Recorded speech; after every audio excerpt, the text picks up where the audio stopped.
These Southern Poems of the War, collected and arranged by Miss Emily V. Mason. A poem entitled Christmas Carol for 1862, from Beechenbrook, A Poem of the War, by Mrs. M. J. Preston of Virginia. 'Tis Christmas, the season of mirth and of cheer, the happiest holiday known to the year, the one that we oftenest love to recall, most ancient, most sacred, and dearest of all. Turn the records of memory over and see what days of your childhood were fullest of glee, what scenes are remembered as brightest with joy, for the old and the young, for the maiden and boy, when home with its festive and innocent mirth seemed the sweetest and sunniest spot upon earth, and the chimes of your heart most responsively rung to the song that the angels at Bethlehem sung. Be sure that these white-letter days will be drawn, now is it not so, from your Christmases gone. How saddening the change is!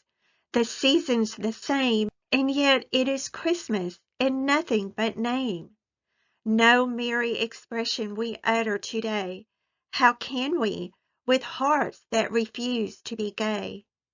We look back a twelvemonth on many a brow that graced the home hearthstone, and where are they now? We think of the darling ones clustering there, but we see through our tears an untenanted chair. We wait for a footstep. We wait, but in vain. It will never return from the battle again. The dear face is hidden cold under the clay. His Christmas is kept with the angels today. Thank God, there is joy in the sorrow for all. He fell, but it surely was blessed to fall. For never shall murmur be heard from the mouth of mother or wife through our beautiful South, or sister or maiden yield grudging her part, though the price that she pays must be coined from her heart. We drop the close curtains, we stir up the fire, and pile up the blazing hearth higher and higher.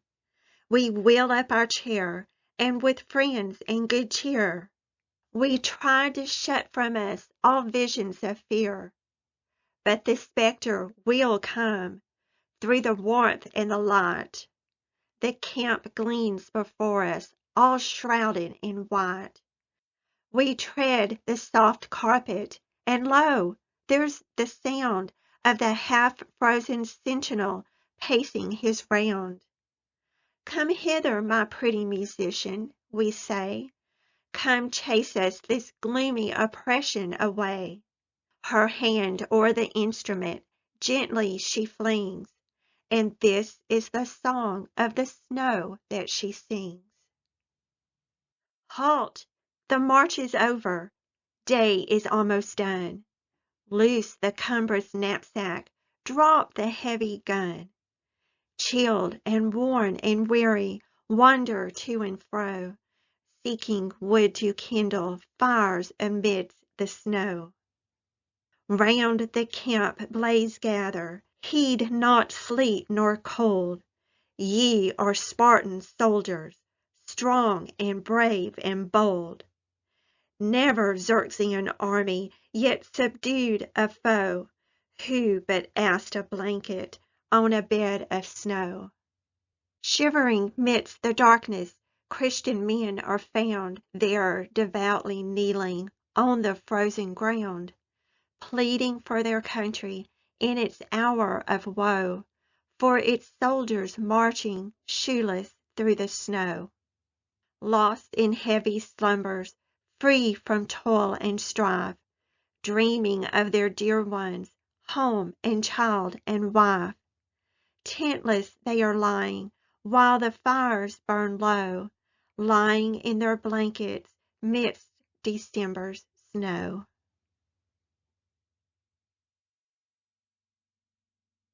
About the author. Margaret Junkin Preston was born in Milton, Pennsylvania in 1820. She learned Latin and ancient Greek at the age of 12. In 1857, she married Major John Thomas Lewis Preston, a professor of Latin at the Virginia Military Institute. Her sister Eleanor had married Thomas Stonewall Jackson in 1853, a colleague of Preston's at the Virginia Military Institute. Major Preston would go on to serve on the staff of Stonewall Jackson during the Civil War. Margaret wrote many volumes of prose and poetry and published some of her writing in the Southern Literary Messenger and Graham's Magazine. She also published a few articles in Harper's Magazine. In 1856, her novel, Silverwood, explored the clash between traditional values of honor and family and the new market economy that was sweeping through the United States and the Shenandoah Valley.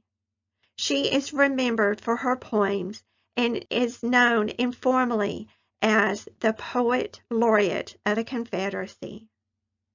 Margaret became blind in the late 1880s and died in Baltimore in 1897.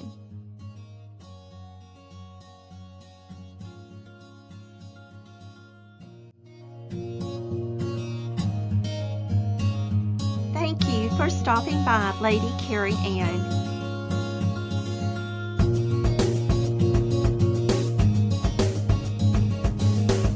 Please subscribe, like, and share.